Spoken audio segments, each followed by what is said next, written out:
할렐루야. 하나님 말씀 공부하는 시간입니다. 오늘 2020년 7월 20일 월요일입니다. 1년의 성경 읽도가는 프로그램 202번째 시간으로 오늘 이사야 16장에서 18장까지 말씀 공부하겠습니다. 어제 주일날은 제가 충청도 태안이라고 하는 곳이 있었습니다. 저도 난생 처음 가봤는데 제가 옛날부터 알던 목사님이 그 시골 교회에 가서 이렇게 사역을 하시기 때문에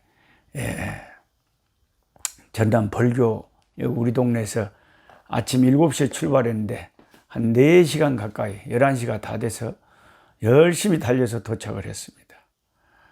그래 하나님 앞에 예배를 드리는데 그 시골 교회에 한 10분 정도가 모여서 예배를 드립니다. 그래서 정성껏 예배하고 식사할 때 물어보니까 어찌 자립은 되십니까? 그런 게 자립이 된대요. 그 몸이 좀 불편하신 권사님이 자기 밭을 땅을 내주시면서 여기에 꼭 교회를 세워달라고 그랬대요. 그렇게 시골 교회고 10명 정도밖에 없어도 요즘은 하나님께서 한국 교회와 한국이라는 나라를 축복하셔가지고 자립할 수 있게 이렇게 또 은혜 가운데 잘 서로 의지하면서 신앙생활하고 있었습니다. 참 좋은 시골 교회의 모습을 보고 돌아왔습니다. 자, 이사야 16장 말씀 보시면 이사야 16장은 이 앞에도 한번 경고를 했지만 모압이라고 하는 나라가 심판받을 것을 이야기하는 것입니다. 16장 1절에 보시면 너희는 이 땅 통치자에게 어린 양들을 들이되 셀라에서부터 광야를 지나 딸 시온산으로 보낼지니라. 모압의 딸들은 알론 나루에서 떠다니는 새 같고 보금자리에서 흩어진 새 새끼 같을 것이라.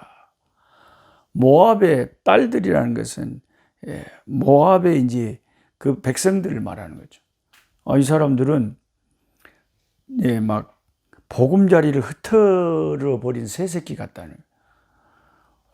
저도 이렇게 시골에서 어렸을 때 보면 새가 저 나무에 새 집을 짓고 새 새끼를 낳았어요. 그 새 새끼 잡으려고 시장에 나무로 올라가면 그냥 애미가 새끼를 보호하려고 울고 물고 난리가 나. 근데 새 집을 갖다 흩뜨려 버리면 그러면 그 새끼들이 어떻게 되겠어요? 그냥 죽고 못 살고 얼마나 비참한 일이 벌어지겠어요. 흩어진 새 새끼 같다 이거죠. 모압. 너는 방도를 베풀며 공의로 판결하며 대낮에 밤같이 그들을 지으며 쫓겨난 자들을 숨기며 도망한 자들을 발각되게 하지 말며 나의 쫓겨난 자들이 너와 함께 있게 하되 너 모압은 멸절하는 자 앞에서 그들에게 피할 곳이 되라. 대저 토색하는 자가 망하였고 멸절하는 자가 그쳤고 압제하는 자가 이 땅에서 멸절하였으며 다윗의 장막에 인자함으로 왕위가 굳게 설 것이요 그 위에 앉을 자는 충실함으로 판결하며 정의를 구하며 공의를 신속히 행하리라. 나중에 다윗의 장막이 회복돼 가지고 쫓김 당하고 패망한 사람들을 돌아보게 된다는 거죠. 지금 이 예언의 말씀이 신약에는 크게 봐서 이루어져 가지고 다윗의 후손으로 오신 예수님이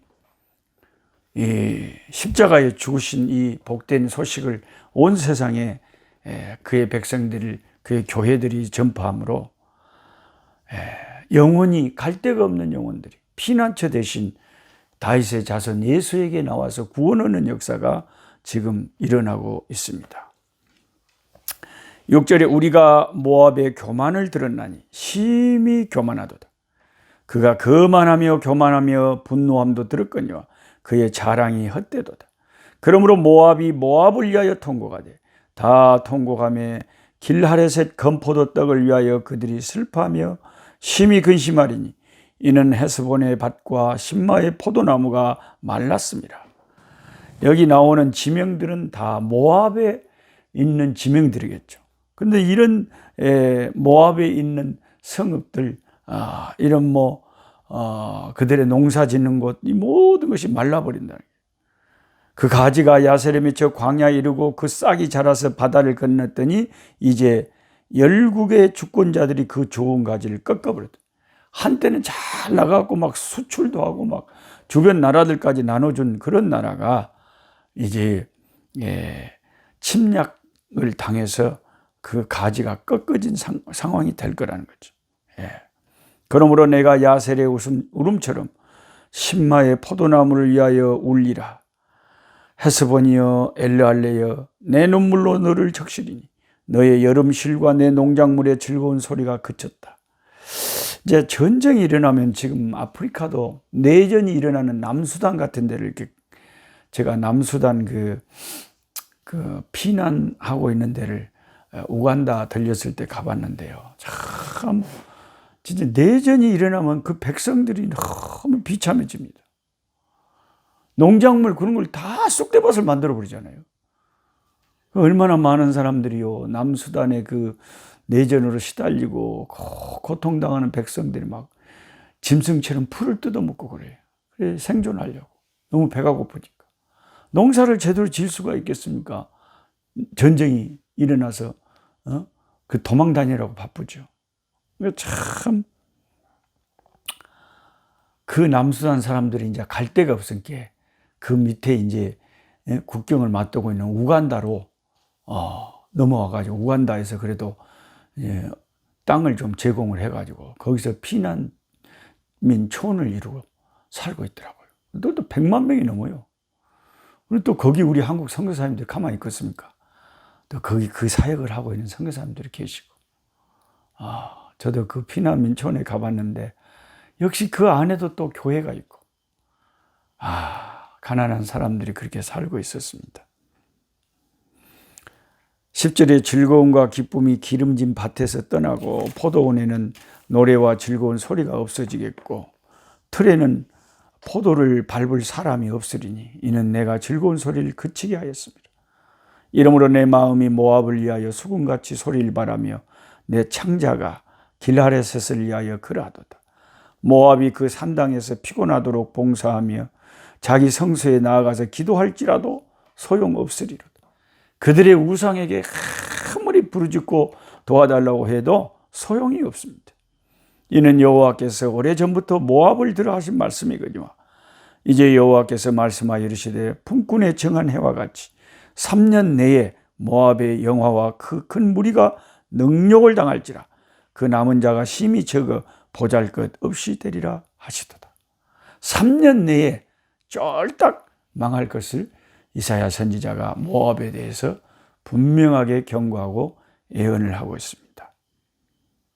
그 다음에 17장에 보면은 이제 다마스커스, 다메섹을 또 멸하시고 에브라임을 또 멸하실 걸 예언합니다. 다메섹에 관한 경고라. 보라, 다메섹이 장차 성읍을 이루지 못하고 무너진 무더기가 될 것이라. 아로엘의 성읍들이 버림을 당하리니 양무리를 치는 곳이 되어 양이 눕되 놀라게 할 자가 없을 것입니다. 에브라임의 요새와 다메섹 나라의 아람의 남은 자가 멸절하여 이스라엘 자손의 영광같이 되리라. 만군의 여호와여. 그 당시에 다메섹은 이 아람의 수도였다고 그래요. 아람의 나라가 다메섹이 망한다는 것은 아람 나라가 망한다는 거죠. 그날에 야곱의 영광이 쇠하고 그의 살찐 몸이 파리하리니 마치 추수하는 자가 곡식을 거두어가지고 그의 손으로 이삭을 벤 것 같고 르바임 골짜기에서 이삭을 준 것 같으리라. 그러나 그 안에 죽을 것이 나물이니 감람나무를 흔들 때에 가장 높은 가지 꼭대기에 과일 2-3개가 남은 같겠고 무성한 나무의 가장 먼 가지에 4-5개가 남은 같으리라. 이스라엘의 하나님 여호와의 말씀이니라. 야곱의 유다의 영광, 이스라엘의 영광도 이제 심판을 받는데 그 남은 자들은 꼭 우리가 시골에서 가을에 보면 감나무가 있으면은 다 따고 몇 개 딱 남아 있잖아요. 까치밥이라고. 그런 식으로 이스라엘 사람들이 다 죽고 그렇게 소수가 남아서 명맥을 유지할 것을 말씀하고 있습니다. 그럼 이제 12절부터는 열방을 다 열방이 막 서로 이렇게 침략하고 먹히고 먹고 이렇게 열방이 일어나서 이렇게 큰 소리 치고 하지만 결국은 하나님께서 열방을 다 컨트롤 하신다. 12절에 슬프다 많은 민족이 소동하였으되 바다 파도 치는 소리같이 그들이 소동하고 열방이 충돌하되 큰 물이 몰려와가지고 그들도 충돌. 인류 역사는 한마디로 전쟁의 역사예요. 그때도 그렇고 지금도 뭐 미국하고 중국하고 막 강대국끼리 막 경제 또 뭐 싸움을 하고 끊임없이 충돌을 하잖아요. 열방이 충돌하기를 많은 물이 몰려온 것 같이 하나 주께서 그들을 꾸짖으시 그들이 멀리 도망함이 산에서 겨가 바람 앞에 흩어진 것 같겠고 폭풍 앞에 떠도는 티끌 같은 것이 그냥 폭풍이 확 부는데 티끌 정신없이 흩어지겠죠. 하나님께서 열방에 일어서고 패망하고 흥하고 망하고 하는 모든 것을 하나님이 주관하시고 하나님이 열방을 손에 잡고 한번 불어보시면 태풍 앞에 날아가는 티끌같이 돼버리는 인간들은. 그래서 우리는 이사야서를 읽으면서 이 세상에 있는 강대국들을 두려워하지 말아야 되는 것은 그들도 하나님 앞에서는 아무것도 아니거든요. 하나님이 그들을 확 불어버리시면 태풍 앞에 티끌처럼 날아가 버린다. 지금 강대국이 하는 중국이나 미국 같은 데 보세요. 하나님께서 코로나19라고 하는 그 작은 바이러스 하나를 일으키시니까 어느 미국에 막 하루에 7만 명이 넘는 확진자가 수십만 명이 죽고 수백만 명이 확진이 이 병에 걸려가지고 나라가 그냥 희청희청하는데 그들이 그렇게 자랑하는 그 물질, 그들이 자랑하는 그 핵무기를 가지고도 그 어떤 물질이나 그 어떤 과학도 코로나19 하나를 막지 못하는 거예요. 그런데 하나님이 코로나19가 아니라 정말 작정하고 그들을 심판하려고 하면 하루아침에 없어져 버릴 것이 열국이라는 거죠. 그래서 우리는 이사야서를 읽으면서 천지 만물을 창조하신 하나님은 이 세상 인간 나라의 역사를 손에 쥐고 그 흥망성쇠를 주장하신다는 것을 알고 전능하신 하나님께 우리나라와 민족을 위해서 기도하는 우리가 되어야 되겠습니다. 그 다음에 이사야 18장에는 구수라고 하는 나라, 구수가 오늘날에 말하면 어느 나라냐면 이디오피아예요. 이디오피아. 그 애굽 밑에 이디오피아에 있습니다. 슬프다 구수의 강 건너편 날개치는 소리나는 땅이여 갈대배를 물에 띄우고 그 사자를 수로로 보내며 이르기를 민첩한 사절들아 너희는 강들이 흘러나누는 나라로 가되 장대하고 준수한 백성 곧 시첩도 두려움이 되며 강산의 대적을 받은 백성에게로 가라 하는도다. 갈대배가요, 갈대로 만든 배가 그 당시에 제일 빠른 캐속정이랍니다. 오늘날로 말하면 제일 빠른 배가 갈대배예요. 근데 왜 갈대배를 띄우냐? 사정이 급하다 이거죠. 이 당시에 아수르라는 강대국이 일어나서 이스라엘을 삼켰고, 그러니까 이제 다른 나라들이 그 당시에 그래도 좀 강하다고 하는 애굽에 막 사신 요청을 막 하는 거예요. 좀 도와달라고. 근데 이 선지자는 애굽이 너희들을 못 도와준다 이거죠. 그러니까 구수에서도 갈대배를 띄어가지고 캐석종을 띄어서 강들이 흘러나누인 나라, 강들이 여기서 흘러나누인 나라가 어느 나라냐면 이집트단 말이에요. 애굽. 그 당시에는 그래도 강대국이라고 하는 이집트에 가서 이 두려운 아수르가 우리를 삼키려고 하니까 우리 힘을 합쳐서 우리 동맹을 해가지고 한번 대항하자 이렇게 막 급하게 인간의 노력을 다하지만 하나님께서 구수를 망하게 하시면 그들이 아무리 외교적인 노력을 하고 무슨 수단을 부려도 구수는 망하게 된다 하는 예언을 지금 이사야가 하고 있는 것입니다. 세상의 모든 거민 지상에 사는 너희여 산들 위에 기치를 세우거든 너희는 보고 나팔을 불거든 너희는 들을지어다. 이게 뭔 말이에요? 그 당시에 세계 최대 강국이라고 하는 아수르라는 나라가 막 너희들을 쳐들어와 가지고 깃발을 세우고 나팔을 불고 전쟁에 나팔을 불고 할 때, 와, 그 어마어마한 그 아수르를 한번 봐봐라. 그런데 4절에 여호와께서 내게 이르시되 내가 나의 처소에서 조용히 감찰하며, 조용히 바라보면서 하나님이 어떻게 하냐면 그런 강대국들도요, 째이는 일광 같고 가을 더위에 운무같이 해버린대요. 째이는 일광 같다는 것은 채소 같은데요, 저도 이제 나무를 이렇게 삽목을 해갖고 꼽아놨는데 아차하는 순간에 그늘에다 놨던데 오후에 햇볕이 쫙 들어와갖고 몇 개가 말라 죽어버렸어요. 그러니까 그 채소의 일광, 뜨거운 빛이 칵 쬐보면 채소가 시들어져 버리잖아요. 예? 그런 것처럼 하나님께서 아무리 강한 나라든 어떤 나라든 그냥 일광처럼 확 하나님께서 쬐버리면 시들어져 버린단 말이에요. 그렇게 강한 나라도. 그리고 가을 더위에 운무 같도다. 가을에는 어느 정도 햇볕이 쫙 비춰져 갖고 곡식을 익게 해야 되는데 가을에 막 날씨가 안 좋아 갖고 막 운무가 쫙 끼어버리고 나면 1년 농사를 다 베려버린 거죠. 그러니까 아무리 강대국들이 큰 소리를 쳐도 하나님이 그들의 일이 되지 않도록 하나님이 역사를 해버린다는 거죠. 추수하기 전에 꽃이 떨어져 버리고요. 5절에 포도가 맺혀 익어갈 때에 하나님이 낫으로 그 가지를 베고 퍼진 가지를 찍어버리고 그 열매를 수확 못하게 해버린 거죠. 산의 독수리들과 땅의 들짐승들이 던져줘 버리니 산의 독수리 그래서 여름을 지내며 땅의 들이 그래서 겨울을 지내라. 짐승들이 먹어버린 거죠. 그때 강들이 흘러나누인 나라에 장대하고 준수한 백성, 강들이 흘러나누인 나라는 에집트라 그랬죠. 애굽의 장대하고 준수한 백성, 곧 시족도 두려움이 되며 강성하여 대적을 받는 백성이 만군의 여호와께서 드릴 예물을 가지고 만군의 여호와의 이름을 두신 곳 시온산에 이르리라. 그들이 오직 세상의 나라는 신뢰할 수가 없고 전능하신 하나님만이 참된 신이구나 하는 것을 깨달아 가지고 하나님 앞에 나와서 예물을 드린다. 이런 예언은요, 열방, 이방, 심지어 에집트까지 장차 하나님 앞에 나올 것을 예언하는 거예요. 쉽게 말하면 세상 모든 사람들이 예수 앞에 나오고 하나님 앞에 나오고 회개하고 나온다는 거죠. 세계 모든 나라에 복음이 전파될 거다겠죠.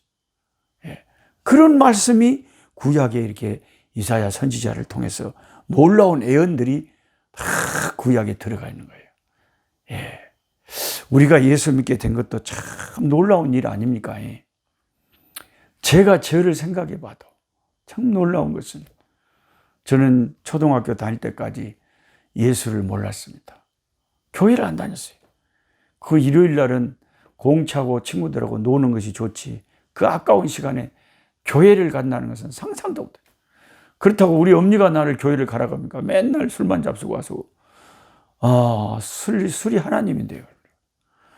그 일가 친척 가운데 아무도 나보다 교회 가자고 하는 사람이 없어요. 저는 교회가 다니기 싫었어요. 저는 스포츠 같은 게 좋았어요.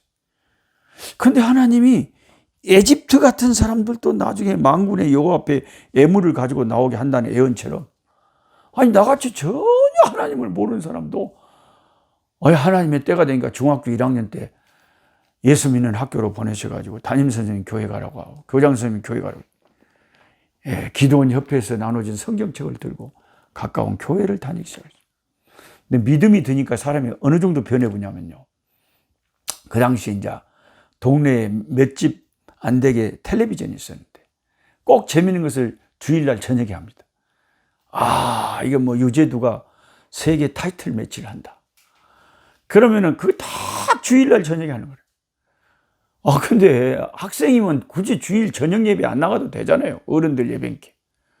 근데 이상하죠. 이상하게 이제 하나님이 목사로 쓰시려고 그랬는지, 중학교 때부터 어른들 그 주일 저녁 예배, 그때는 저녁 예배를 드렸거든요.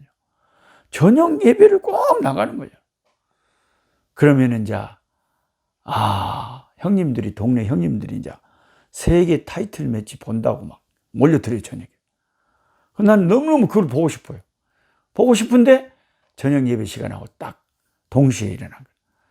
그 입맛만 쩍쩍 다시고 성경책 들고 형님들 내가 갔다 오면 누가 이겼는지 알려주세요 하고 혼자서 그 캄캄한데 우리 목골 부락에서 벌교 그 성근다리 밑에 중앙교회까지 야 이렇게 가는 거예요.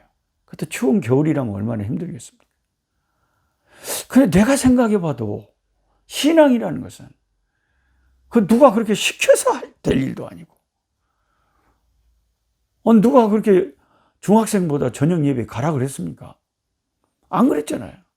근데 성령께서 이렇게 인도를 하시면 그렇게 내가 세상에서 좋아하는 그런 세계 타이틀 무슨 그런 매치 같은 거 보고 싶지만 그보다도 하나님 앞에 예배 드려야 된다. 그래서 제가 이제 성경책 들고 교회 간다고 가면 형님들이 뒤에서 그런 소리 해요. 와, 딸 록수 자는 저 이렇게 재밌는 것을 안 보고 못 오려고 이 밤에 또 교회를 또 간다냐? 그러니 그 사람들은 이해를 못 하는 거예요. 이해를 못 하는 거예요. 교회에 빠져버리면 저 사람이 저렇게 되나? 근데 나도 나를 이해를 못 하겠어요. 아니, 나 같은 사람이, 이 부족한 사람이 어떻게 그럴 수가 있을까? 그게 하나님의 역사라요. 성령의 역사랍니다.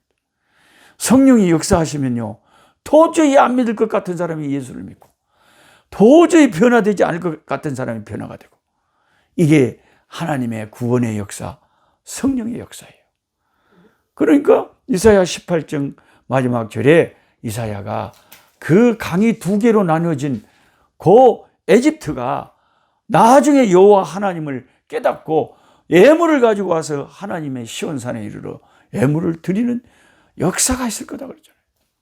그것도 이방 나라들이 하나님의 아들 예수님을 영접하고 지금도 온 세계에 가보면 교회가 없는 나라가 거의 없잖아요. 그리고 이 성경에 기록된 하나님의 말씀은 반드시 그대로 되어지는 거예요. 참으로 놀랍습니다. 오늘은 여기까지 하시고 기도하겠습니다. 하나님 아버지 감사합니다. 우리가 호흡이 있는 동안 우리 하나님을 찬송하고 경배하고 하나님을 기뻐하고 하나님께 영광 돌리며 우리 주께 감사하며 살기를 원합니다. 구원받은 주의 백성들이 하나님을 예배하지 않으면 누가 예배하겠습니까?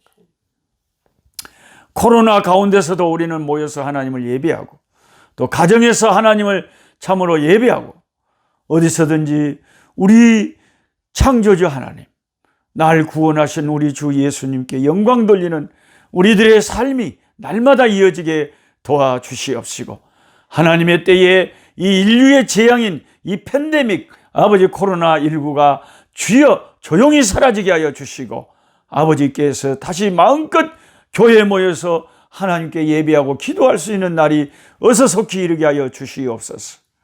예수님의 이름으로 기도하옵나이다. 아멘. 약한 자 힘주시고 강한 자 바르게 주 함자 정택함이